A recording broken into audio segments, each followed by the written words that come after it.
You must be trained in church. You all got so quiet. That's lovely. That's lovely. Hello, everyone. Welcome to the Brattleboro Literary Festival's presentation of Peace Begins With Me, Channeling Anger and Being the Change. A big, heart-filled thank you to the SIT, Center for Graduate Studies, for sponsoring this event, and Center Congregational Church for having us, and the lovely Brattleboro Library. Thank you, Star. And apparently the church left all these flags up for us. And Arun Gandhi just had his picture taken with the British flag behind him, which has a little bit of irony.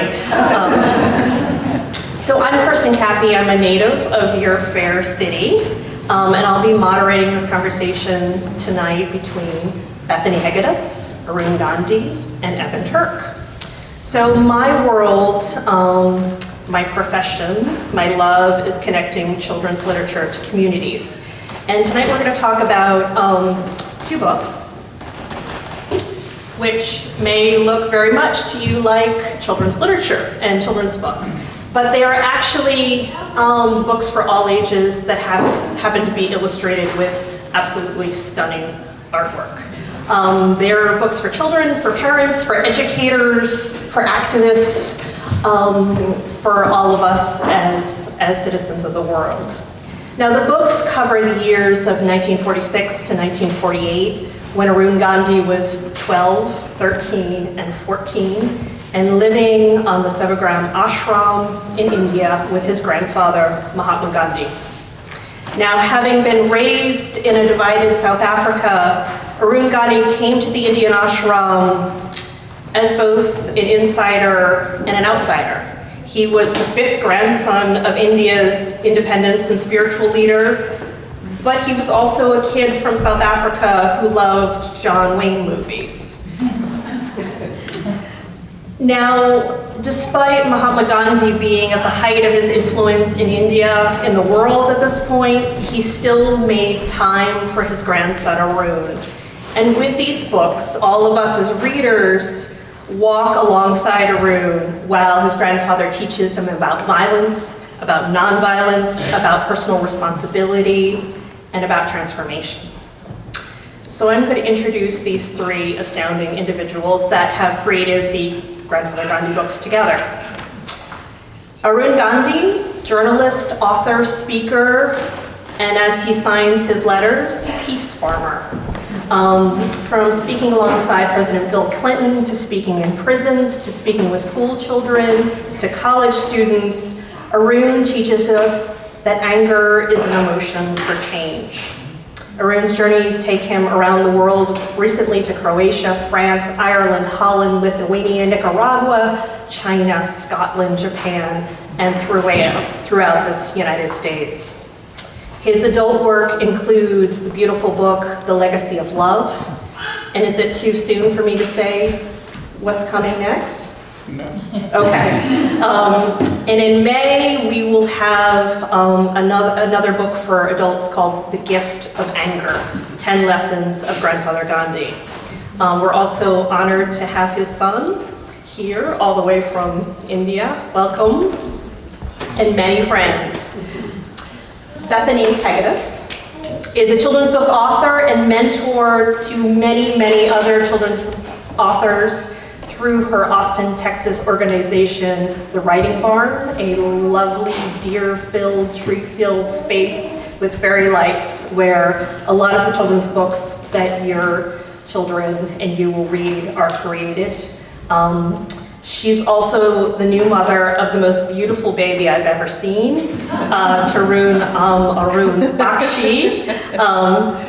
Bethany, in addition to the Grandfather Gandhi picture books, has two children's novels, Truth with a capital T, Between Us Baxters, and both were named Bank Street Best Books. Evan Turk is an illustrator, animator, and designer working in New York. He specializes in travel illustration, on location event reportage, cultural children's books, and concept illustrations for video games, animation, and advertising. Evan's illustrations were awarded the Ezra Jack Keats Honor Award.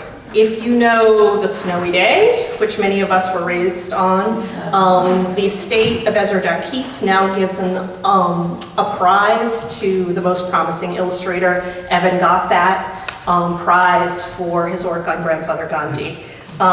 He also, and I will flash you this cover, he also is the author and illustrator of this brand new stunning book set in Morocco, which is about how essential storytelling is essential to us as water.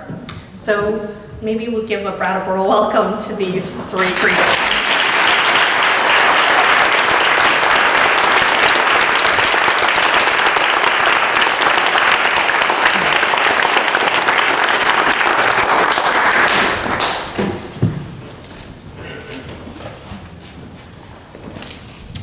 So I'm going to have Bethany step forward and tell us how these real events that happened in 1946 through 1948 became children's books that we are celebrating in Brattleboro, Vermont.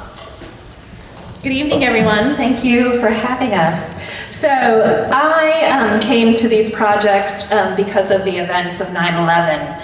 I worked across the street at the World Financial Center and was affected that day. I was on the 31st floor of the building diagonal to the second building hit, the first one that fell.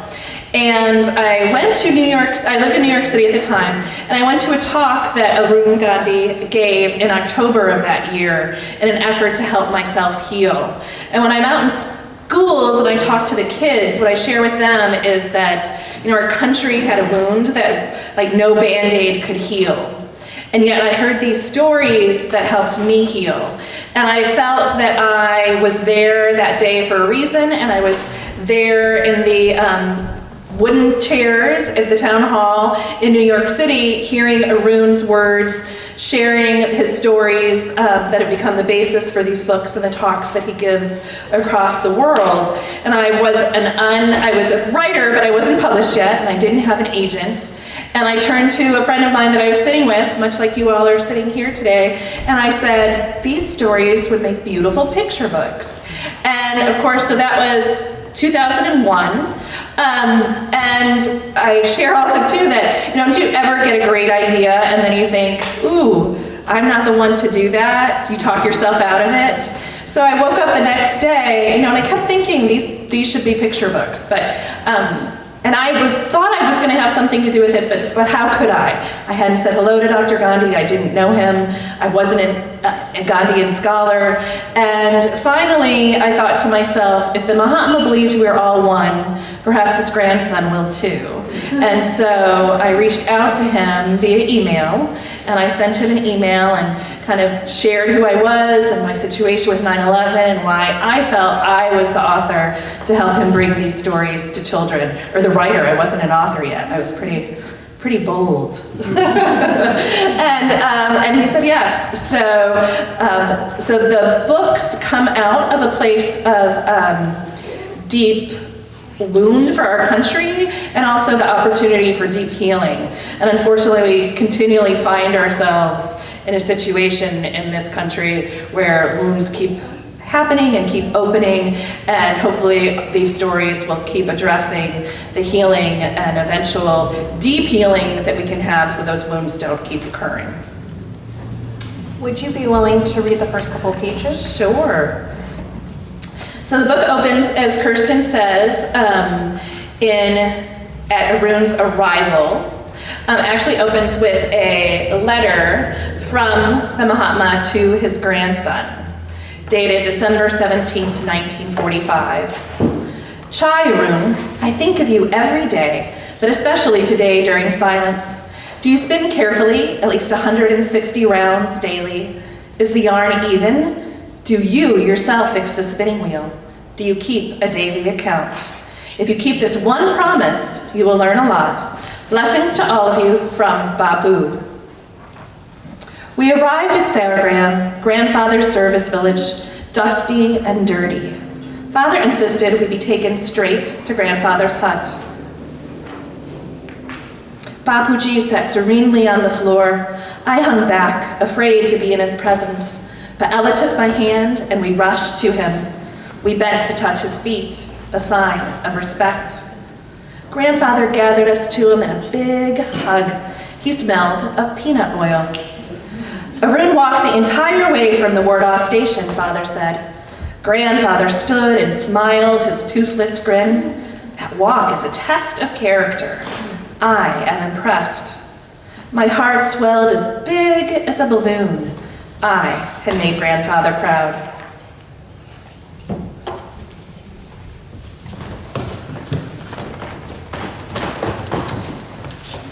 So I'm going to invite Arun to tell us a little bit about himself at age 12.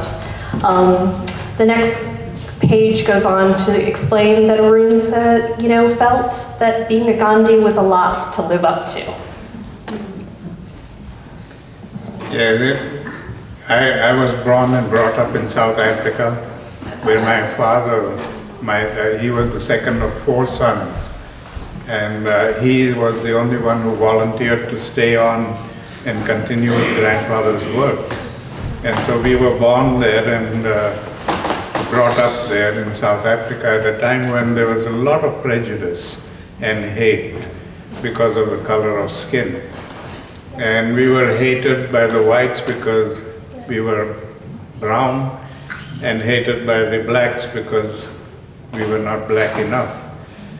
And so it was very physical also. You felt this outside in the streets and everywhere, all the time, every day. And I was beaten up at the age of 10. And that's how we were brought to India, and I was given the opportunity to live with Grandfather and learn the lessons that I learned. Can you tell us, you were only there for a few weeks and you had an incident on the soccer field with other kids in the ashram? Yeah, because of my, because of the beatings that I had in South Africa, I was very angry, and I wanted eye for an eye revenge. And that was one of the reasons why my parents brought me to live with Grandfather.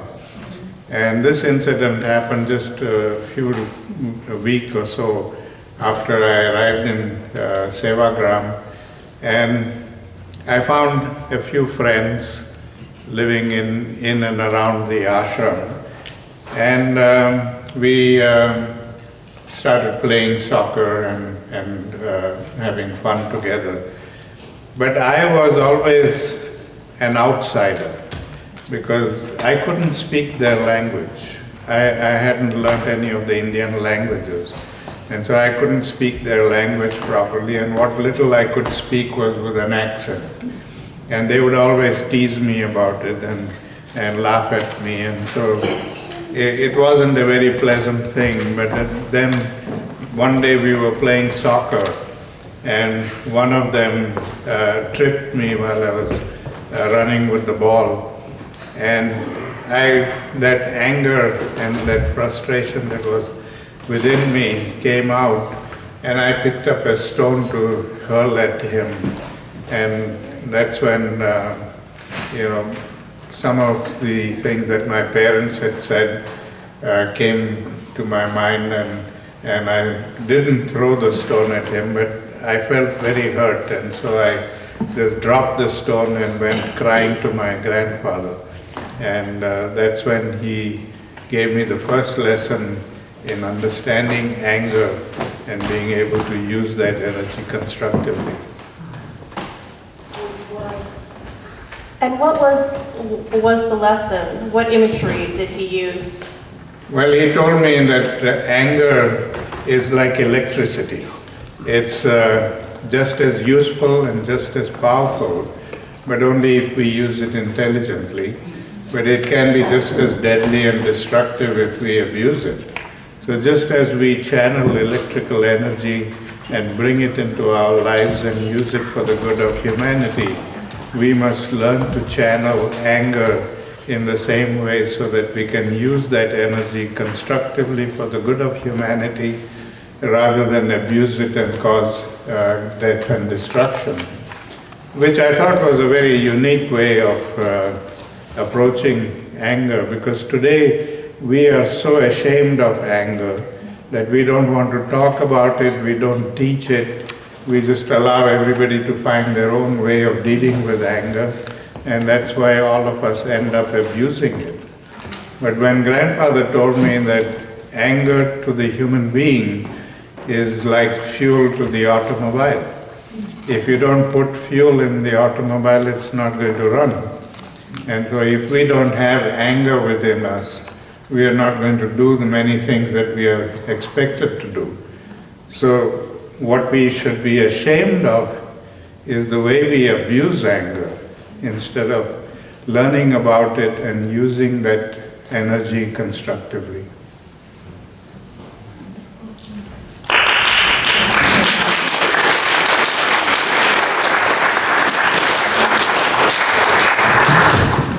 Now, talking about a picture book without being able to show you the pictures is some slow torture, but I hope that when you go out the door, you'll see Evan's beautiful work. But I'm wondering, Evan, if you can tell us a little about your process in creating this book about colors and textures and material, and you had to sort of show these Arun's conflict in imagery and the lightning and light. Can you talk a little? Sure. So for this project, I read the manuscript, and it was actually my first job out of school. And the editor that contacted me was like, "Oh, would you like to work on this manuscript written by Gandhi's grandson?" Oh my God, yes! But what really struck me when I was reading it, especially for the first time, was just how interesting it was that this entire topic and the teachings of a very complex man with very complex teachings were being shown through the eyes of a child. And so that was one of the things that I really was drawn to about the book. And there's a few central things throughout the book that I wanted to pull out in the illustrations in a way that hopefully could make those heavy concepts clearer to kids. And one of the first ones was the idea, Bethany read the letter in the beginning about Gandhi asking Arun about if he's been using his spinning wheel every day. And so the book begins with this idea of the spinning wheel. And the entire, the entire idea of the spinning wheel is to take this raw, unruly cotton that doesn't necessarily look like it can do anything and twist it and turn it into threads and into fabric and into something that can be used. And that was really the central message of the book, too, about taking that anger that might look useless and raw and unruly, but being able to turn it into something great like his grandfather did. So one of my first decisions that I made when I was auditioning for the book was that I wanted to do it with collage, where I would use actual cotton, actual thread, and actual fabric in the illustrations to talk about that idea of what anger was being turned into. And also the idea during India's independence movement about the khadi cloth, Gandhi's protest cloth that he wove as a symbol of independence from England for the Indian people. So that was kind of one of my first choices that set the direction for the rest of the art. And you can see the fabric, and well, once you have the book, you can see the fabric and the thread throughout all of the illustrations. And then another thing that I really loved about the text that Bethany and Arun had made was the idea that it was all about what was happening inside of Arun. And it was all about his emotions. And that's a difficult thing to illustrate because there's a facial expression, there's a gesture, but there's a lot more to an emotion than just how someone looks while they're feeling it. And I think one of the things that I really wanted to do with the pictures was to translate those emotions into the actual art. So I looked at a lot of surrealist artists like Rene Magritte and Giorgio de Chirico, and really came up with the idea of using the shadows throughout the book to talk about Arun's inner feelings and his transformation. So the spread Bethany is showing there is showing Arun where he's supposed to be working on his homework, learning the language that he didn't know how to speak. But what he really wanted to be doing, as she mentioned, was watching John Wayne movies. So you can, throughout the book, look to Arun's shadows and the shadows of those around him to see the emotions that aren't necessarily talked about. And on the last spread, and as Arun is standing with his grandfather, and they're looking out at this ashram that Gandhi has created, this service village that is the culmination of all of his work. And it's all about how his anger, the anger that he felt ashamed of and the anger that he wanted to do something with, was what he used to create this world that he thought people should live in. This is the world that he wanted. And everyone was connected in that work. And so in the final illustration, all of the shadows are connected and cut out of one sheet of paper. So it's really about the idea of trying to get the illustrations to tell a deeper level that you might not think would be in a picture book, but it's there if you're willing to look for it. So.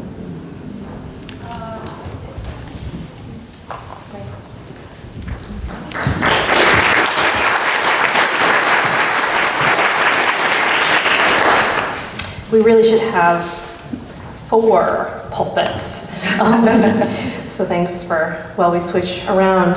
So Bethany, all 3 of you have been in schools, in churches, and community centers over the last couple of years with the first book, Grandfather Gandhi. What has been some of the reactions, especially with some of the children that you've engaged with the story? You know, one of the most important aspects of the book has become not only the historical information and the glimpse into Gandhi's relationship with his grandson and seeing him as a human figure. You know, when I put a picture up of the Mahatma and begin my presentation and find out what the students and scholars already know, I say, who is this? And like this chorus of, Grandfather Gandhi comes up, and I think, you know, they now have this personal connection with him. It isn't like they're not saying the Mahatma or that's Gandhi. They're, you know, calling him, yes, the title of the book, but they kind of feel that he's a grandfather figure with them. They're in, the reader is in Arun's eyes and Arun's body, and they're experiencing what he is. So I think it's taken this world figure and given them something very personal. And another one of the big talking points as the discussions in schools have developed, I've seen different things come out. So there's the spread here, which is Evan created the chores of the ashram that fill the day and kind of put them on a spinning wheel. So I talked to them about, does that mean the chores change and they rotate? And we talk about what those chores are. And one of the ones that always gets a reaction is the emptying and washing of the toilet buckets. And kids, you know, depending on the age level, you know, if they're younger, I let them say ooh, and we kind of wiggle around. And if they're older, you know, we just begin to talk about it. And I share that was important, that occurred at the ashram. And we do see grandfather there sweeping the floors of the mud huts and contributing to the general overall work at the ashram, and how he didn't exempt himself as a leader, and that a real leader puts themselves in the position of everybody else as well. They're not separate then. But we then can open up incredible discussions about untouchability, opens up discussions about privilege. And so if this were a classroom, I'd say, I'm going to only speak to this half, and this side is the untouchables. And then I ask this group, how would you feel knowing that I'm not going to address you, or even that I named you as an untouchable? And one young little girl popped up from her seat in the first row, and she hopped over and she sat on the side that I was going to speak to. And everybody chittered because she got out of her chair, you know, she's going to get in trouble. And I said, I'm proud of you. And everybody was kind of shocked. They thought she was going to get in trouble when I spoke up next. And I said, you're not going to let me tell you that you're less than. And that happened to be a wonderful African-American girl. And then another time, somebody on this side that I was going to speak to got up and went and sat with their friends. So it's not there that you're not going to talk to them. I'm going to go sit over there. And then one young girl, and this was I think she was in 4th or 5th grade. She said, you know, it's interesting that when you told me I was on the special side, that for a moment, you know, I felt special. Even though it was arbitrary, because you said, well, what if I came in and I said, you guys are the ones I'm going to talk to, and you're the ones I'm not going to talk to? And she said, but you know what I realized? She said, we all want to feel special, even if it's not true. And I was like, isn't that the best definition of privilege you ever heard from the mouth of like a fourth grader? And then I was in a school so touched by the reactions and the anger issues and that the social emotional learning component that kids and teachers and librarians share with us. And one young boy, he was a fifth grader, and the librarian had just shared the book with him, and he has autism. And she said, after I read him this book, he like spontaneously shared something really incredible. And she said, I asked him to say it again, and so I could record it, because she wanted Dr. Gandhi to be able to see it. And so this is what a young fifth grader said about the lesson about using your anger to be like a lamp and not like electricity, not like lightning. He said, so you know what's happened over the past years? Well, I've lashed out at my fellow fifth graders all the time, like Grayson and Caden and everybody else. And I felt bad for it. In study hall, in detention, things like that. But what I learned today is going to help me tomorrow, and the next day, and the next. Because living on those words is a good way to live life. Knowing that's a great thing. It's good to channel your anger. Don't be like lightning. Be like a lamp. Provide light, peace, and harmony, not anger, rage, and war. It's a very serious thing. That young man's name is Victor. Very wise. If you can stay there. Bethany, so the second book has just come out, which is a continuation of the story. So the second book, Be the Change, takes us further into Arun's journey at the ashram and sort of deeper into the lessons with his grandfather. Can you just read a few? Sure. Few spreads? So this book opens, the world knows him as the Mahatma, great soul. To me, he is grandfather. Life at the Salagram Ashram, grandfather's service village, revolved around the sun. Before daybreak, we left our beds. All 350 followers gathered for the morning prayer meeting. Peace descended on us like the rays of the sun. All religions were welcome. The purpose of ashram life was to live simply and nonviolently. Each day was filled from sunrise to sunset with service. The ashram worked as one, washing clothes, planting vegetables, picking fruit, spinning yarn. Anything that needed doing was done for the good of all. Grandfather had dubbed our work experiments in truth. There were 11 vows of ashram living. The one I found the hardest was the vow not to waste. And it was an important one, the cornerstone of grandfather's teachings. I wasn't sure how not wasting food or other items made life nonviolent, but I did my best to follow the path put before me.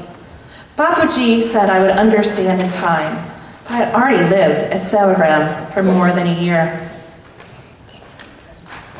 Soon grandfather asked that I accompany him to Pune. I was happy to have a break from ashram life, from waking early and working hard, but at the Nature Cure Clinic, our routine was much the same. The same vows, the same self-discipline. When grandfather talked, thousands came, overflowing the gardens, people young and old spilled into the streets. I stood with them and listened as he spoke about passive nonviolence. When nonviolence is accepted as the law of life, it must pervade the whole being and not be applied to isolated acts, Babaji said. How was I to understand that? It hurt my head to even think about. Yet when grandfather spoke, something in me stilled, even if afterward my thoughts grew cloudy.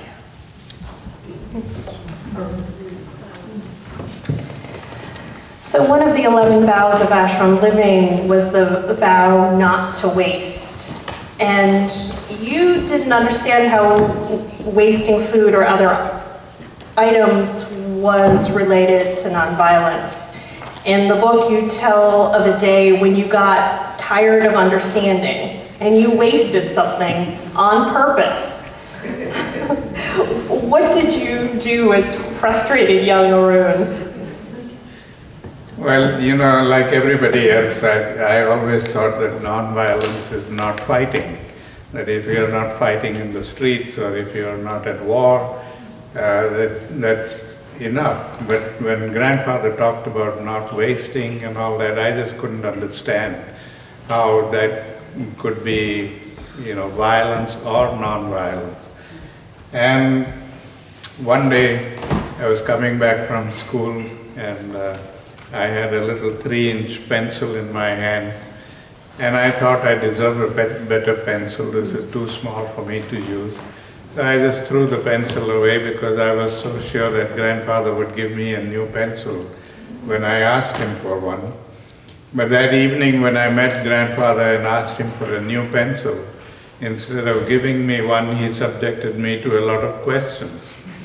He wanted to know how the pencil became small and where did I throw it away and why did I throw it away, and on and on and on. And I couldn't understand why he was making such a fuss over a little pencil until he told me to go out and look for it.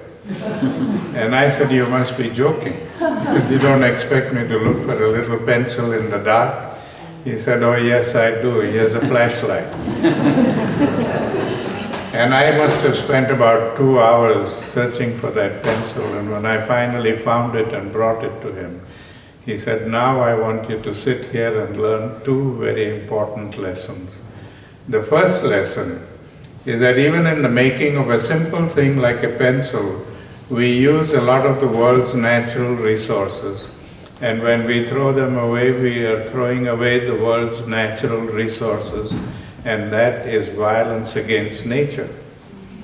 And the second lesson is that because in an affluent society we can afford to buy all these things in bulk, we overconsume the resources of the world, and because we overconsume the resources, we are depriving people elsewhere of those resources, and they have to live in poverty, and that is violence against humanity. And that was the first time I realized that all of these little things that we do every day, consciously and unconsciously, things that have become second nature with us because we have created this whole culture of violence. A culture of violence that has seeped so deeply into us that every aspect of our lives is violent. Our language has become violent, our entertainment is violent, our sports is violent, our education is violent. Everything about us is violent. And when we have that kind of a whole atmosphere of violence around us, it's very difficult to make peace there. So to make me understand this lesson thoroughly, he made me draw a genealogical tree of violence. Just as we would do a family tree, with violence as the grandparent, and physical violence and passive violence as the 2 branches. And every day before I went to bed, I had to analyze and examine everything that I had experienced during the day. Things that I may have done to others or others may have done to me, all of that had to be analyzed and examined and put in their appropriate places on that tree. If it's the kind of violence where we use physical force against people, you know, all the hitting and punching and kicking and murders and wars and rapes and fighting, all of these would go under physical violence. But if it's the kind of violence where we don't use any physical force, and yet we hurt people, directly or indirectly, consciously or unconsciously, by wasting resources, by looking down on people, by discriminating against people, and all of the things that we do to one another, where we don't use any physical force, and yet our attitude hurts them. And that introspection really opened my eyes to how much violence all of us are committing all the time. Because in a few months I was able to fill up the whole wall in my room with passive violence. The physical violence didn't grow very much because there's a limit to how much physical violence one can commit. But the passive violence grew endlessly. And then grandfather explained to me the connection between the two. He said, we commit passive violence all the time, every day, consciously and unconsciously. And that generates anger in the victim, and the victim then resorts to physical violence to get justice. So it is passive violence that fuels the fire of physical violence. So logically, if we want to put out that fire of physical violence, we have to cut off the fuel supply. And since the fuel supply comes from each one of us, we have to become the change we wish to see in the world. If we don't change our attitudes and our behavior and our relationships, we are going to go on committing passive violence and feeding the fire of physical violence. So it has to come from us, and that's why the second book is called Be the Change.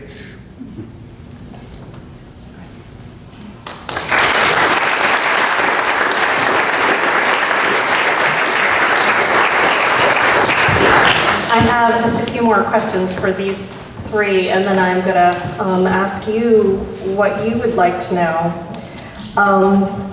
So Evan, some of the elements from the first book go over into the second book or carried over. Can you talk about how you brought into play the experience in Pune, life on the ashram, and how I think in the book, Arun says the concept of passive violence hurt his head. I've sat with this book and again, and it hurts my head, and it's the right hurt to have. And I love the way that you decided to depict that tree and how that passive violence is illustrated. All right. So the first part of the question was about things that carried over from the first book. And one of the things that I just talked about was the idea of the cotton and it's turning into thread and into fabric. And that was something that I wanted to carry over into the second book as well, because even in just Arun's retelling of it, you can tell that it's a deeper lesson, and it might be a more difficult one for kids to understand, but it's a much broader lesson. And I think that that's one of the things that makes it so interesting, is that it's applicable to everything in our daily lives. And so I wanted that thread, literal and figurative, to carry through from the first book. So you can see, those of you in the front can see, there's cotton, just like there was in the first book, but there also begins to be the introduction of embroidery throughout the illustrations. And as the book goes on, more and more and as the connections between things become clearer to Arun, there's more and more things that start to have that embroidery on them. And it all, towards the end, comes together as a sort of quilt, where all of these things are connected and stitched together and woven together, because that's the same realization that Arun is making with his grandfather's help, is that all of our actions have consequences and everything is connected to everything else. So I wanted that to come through in the illustrations as well. And the second part of your question was the tree.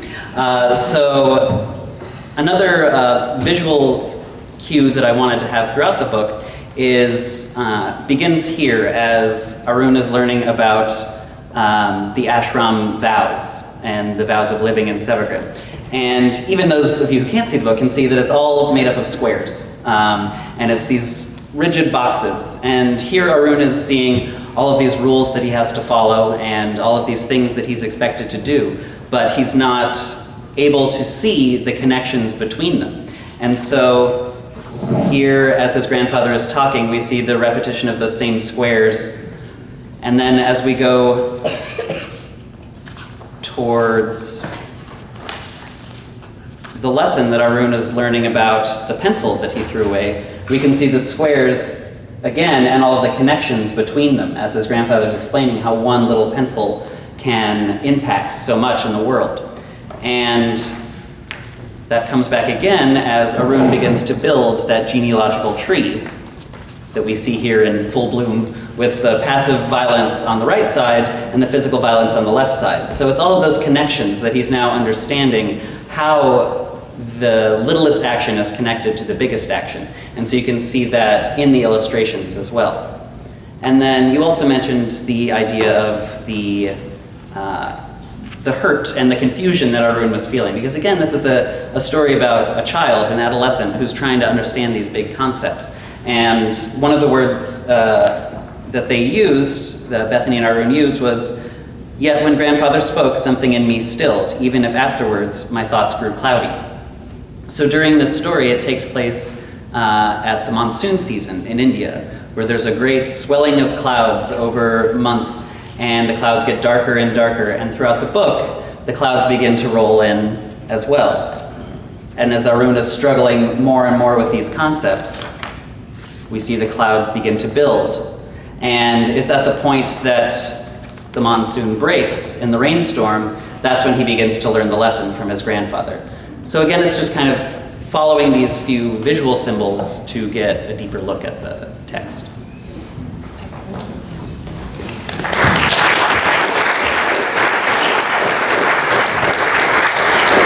So I'm going to leave the big tough questions for the end. I have a question for you, Bethany. You do. I hope I have an answer.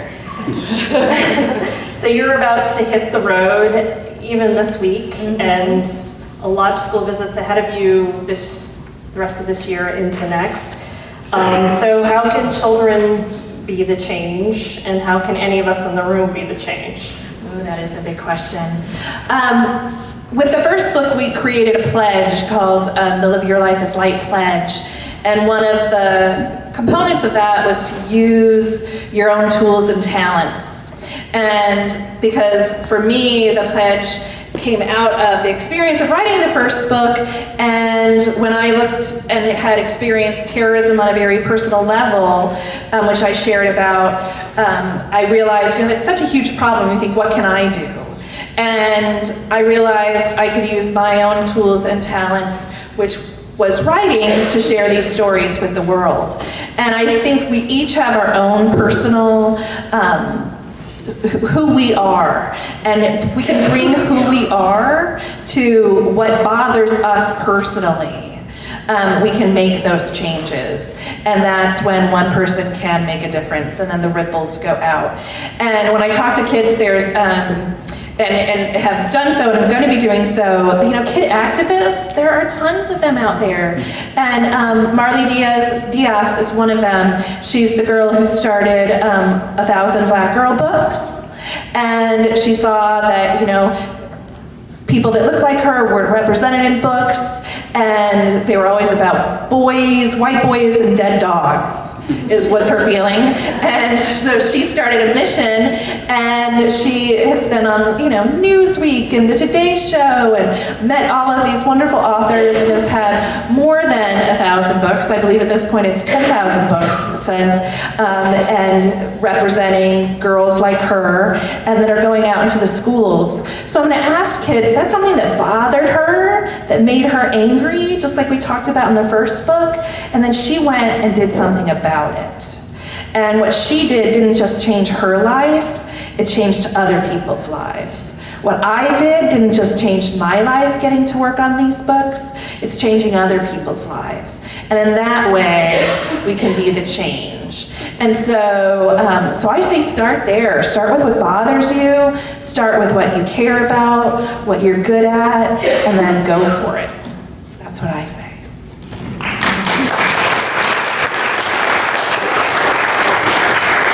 Arun, I'm going to give you that same difficult question. So what are the first steps any of us can take to be the change? And maybe what do you see in the future if we're all if we're dealing with our own anger, our own issues, our own acts of passive nonviolence? What can help happen to a community? You go and speak on a global stage, you're in the sweet little mountains of Vermont. What can happen to an individual in a community if they do this work? Well, I think it's important for all of us to look at ourselves, to look at what we are doing and what life really means and what life really expects from us. We tend to exist from birth to death and just do the same old routine every day without any concern about our connection with all of society and all of creation. And that is very unfortunate because we are all interconnected and interrelated and interdependent, not only as human beings but with all of creation. And our existence should mean that we are contributing to strengthen the ties that exist between us and also to nurture the relationships so that we can all grow upwards. One of the things that my grandfather and my parents always insisted that we should do is to tell ourselves every day when we got up that I'm going to be a better person today than I was yesterday, and become a better person. And the only way we can become a better person is by making a list of all the things that we consider to be our weaknesses and put them down in a note and then try to work on each one of them to transform those weaknesses into strengths. And that's how we become better, by conquering the weaknesses and becoming stronger and stronger then. That is what my grandfather did, and that is what all of the great people that we worship today, all of them did the same thing. They were born ordinary people like everybody else, but they decided they were going to do better things and greater things, and they worked towards it and became greater and better. And that is what all of us should have in our minds, that we are going to do better things. We may not reach the level that they reached and do all the things that they did, but at least we have the satisfaction that we were honest in our living and in our existence, and that our existence is going to be meaningful to somebody. And that should be the purpose of life, the meaning of life.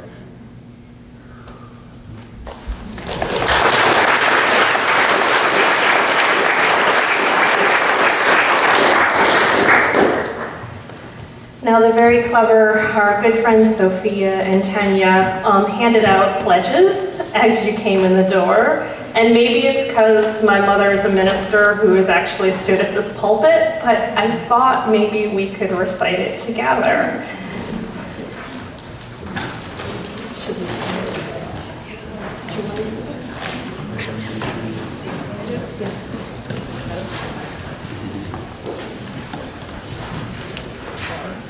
Okay, so everybody got their copy? All right. I pledge to dig deep, to understand passive violence, to find the roots of my thoughts and actions. I pledge to not overuse resources, to focus on my needs over my wants. I pledge to learn to work with others as one for the good of all.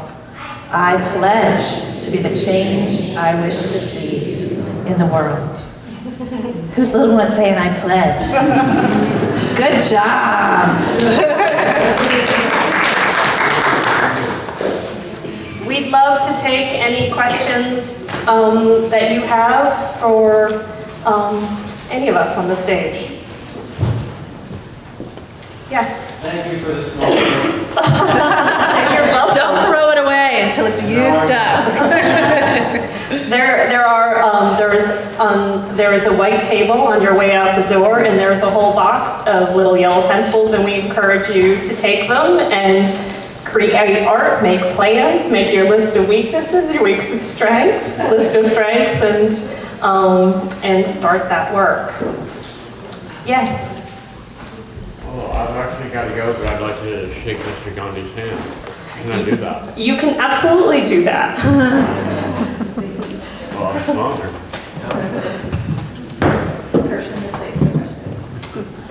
Someone right up front had a question.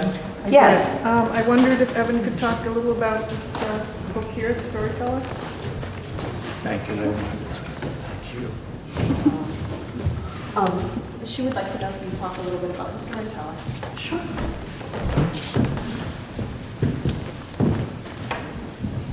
Sure. Okay. This woman in the front row asked if I could talk a little bit about The Storyteller, which is the book that Kirsten mentioned in the beginning. It's my first book as author and illustrator. And I was inspired to write the book. It takes place in Morocco. While I was preparing to go to Morocco, I read a book called The Last Storytellers. And it talked about the Moroccan storytelling tradition, which has continued for almost 1,000 years. And like many of those beautiful traditions across the world, in modern day, it is starting to disappear. And in this one, which is an oral tradition, the men who know these stories by heart, know thousands of stories by heart, they're getting older and they are dying with no one to pass their stories on to. So the tradition is dying in a very literal way. And so the book that I wrote is a series of nested folktales that talk about the importance of storytelling. And it was inspired by 1001 Nights and the idea that storytelling can be a way to protect yourself and a way to nourish yourself and heal yourself. And in the book, it talks about stories as being like water in the desert, and they quench our thirst in ways that we don't even necessarily realize. That's the book, yeah. I summed it up. There we go. Yes. What do you suppose your grandfather got his demeanor? Where did your grandfather get his demeanor?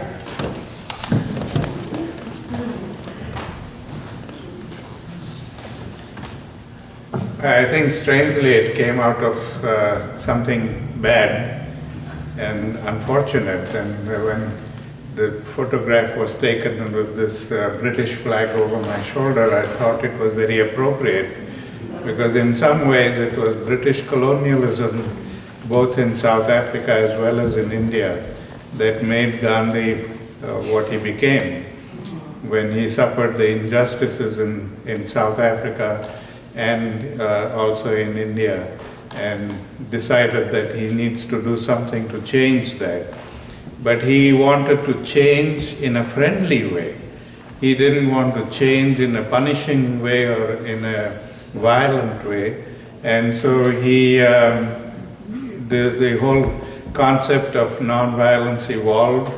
And of course, during the process of the evolution of the philosophy, he read Tolstoy and he read Thoreau and Ruskin, and all of these writers influenced him very substantially. So in his early days, he called his movement passive nonviolence, passive resistance, the term that he took from Leo Tolstoy's philosophy. And after a while, he realized there's nothing passive about wanting justice. And so he rejected that, and then he accepted Thoreau's civil disobedience, and he called his movement civil disobedience until he realized that there was nothing disobedient about wanting justice. And that's when he coined the word seeking truth. And the satyagraha, which is the Indian word for seeking or pursuing truth. And he stuck with that as the movement. But that evolution in him started at a low level, and it just kept building up as he grew bigger and stronger. Any other questions? Yes.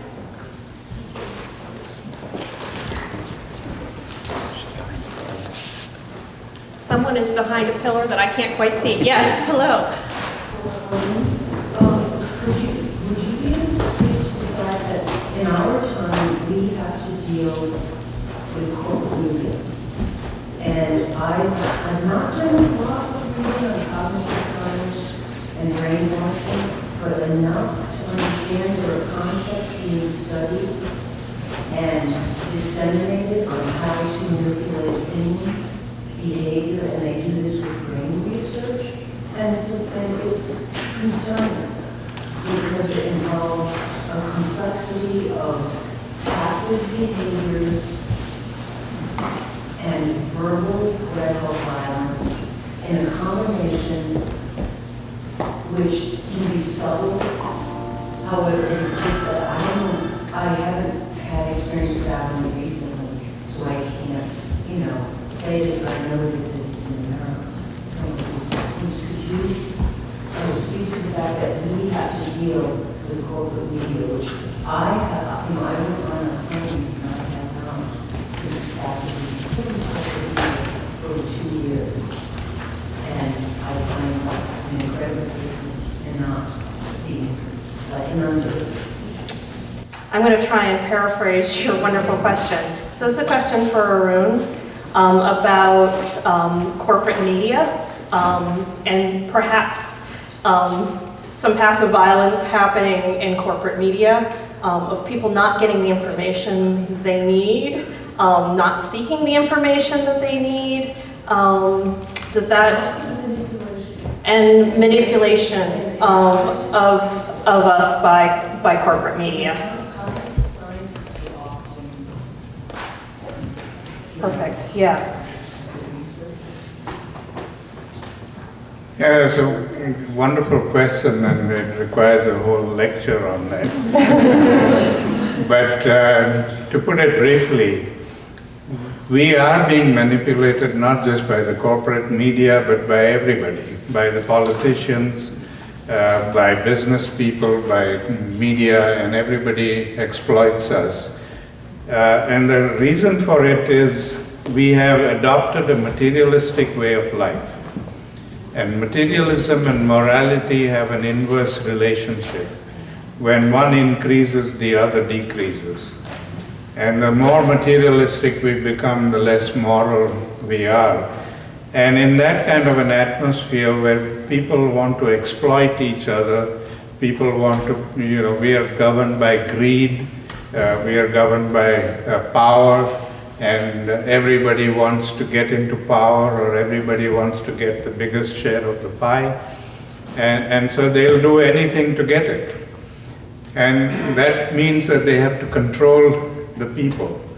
And the easiest way for them to control is through fear. And they adopt that fear concept in us and control us through fear. So in many ways, I would say that we submit to that kind of control over us, and we pay the price for it. If we wake up and say enough is enough and we don't want this kind of submission or domination by politicians or corporate sector or whoever it is, that we want to be free and independent, then we have to wake up and do something about it. But as long as we feel helpless and do nothing about it, they are going to continue to dominate over us. So I think what is very true is what Grandfather said, that nobody controls us more than we control ourselves, or nobody oppresses us more than we oppress ourselves by accepting that oppression. So we have to get up and say enough is enough, and we are not going to stand for this anymore.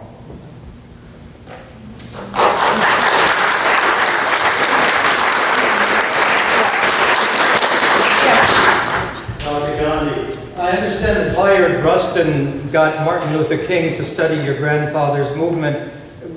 Do you have a perspective, or were you involved in that?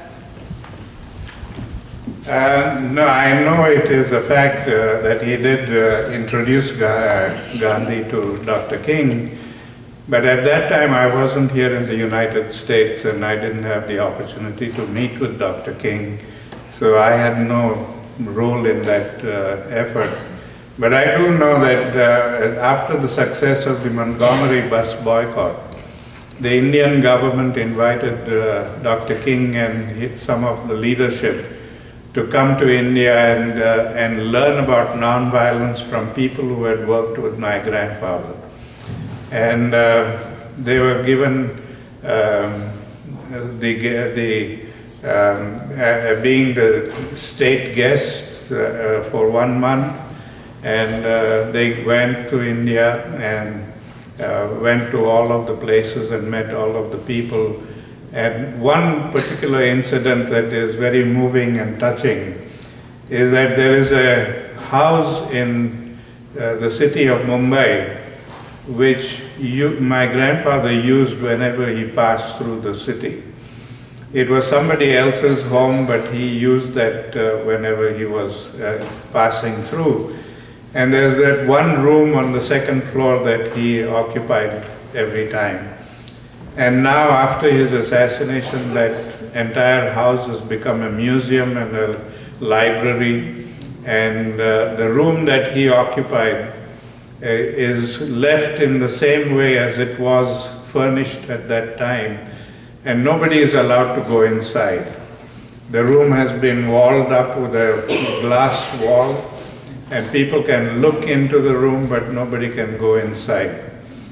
And when Dr. King and his entourage came there, they saw the place, and Dr. King expressed the desire to go into the room and meditate for some time. And he asked the director of the museum, and the director said that since you are a state guest, I will allow only you to go in, not the entire group.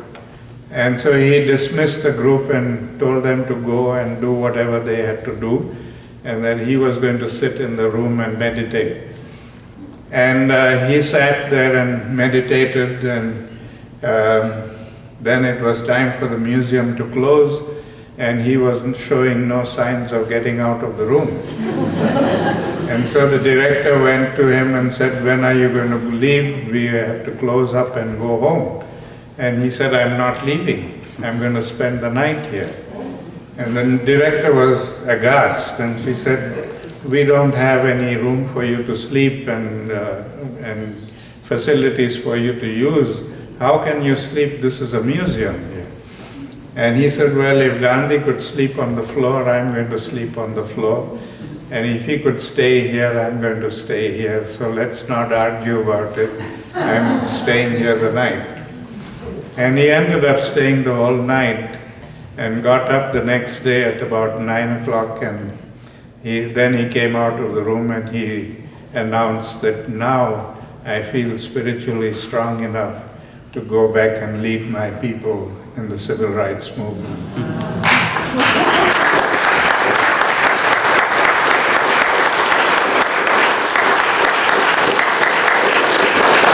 My son has something to say. What will you tell them about the training in Satyagraha that was given to the civil rights leaders? The training Yeah. by the Gandhi. yeah, I mean, that's what they came there for, the training. And No, may I interrupt? yeah, please go ahead. Sorry. I'll give you the microphone. No, and parallelly to that incident, many of the selected leaders were sent to Bapu's ashrams and to get them trained in non-violent action. And they came back and they used to train their volunteers. And the training was very rigorous, just like the special forces go through the training. And the training was that whenever they met for church on Sunday, the selected few would go into a secret room, and few others were also recruited who were supposed to antagonize those people, and they would abuse them and insult them and even spit on those people. And those volunteers were selected if they did not respond to any of those insults. And they went through 6 months, and the best, who never showed any resentment or reaction to it, were selected to go into the front line of the battle for justice.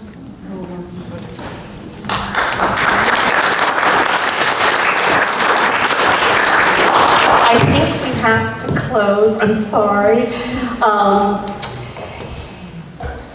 The three of them, we're going to bring a table up to the front here. The three of them are going to sign books, and if you have another question, please come forward. Big thanks to the bookseller, Everyone's Books, who's selling books in the lobby, and then we will, feel free to come up here. Yes, thank you very much. Wonderful.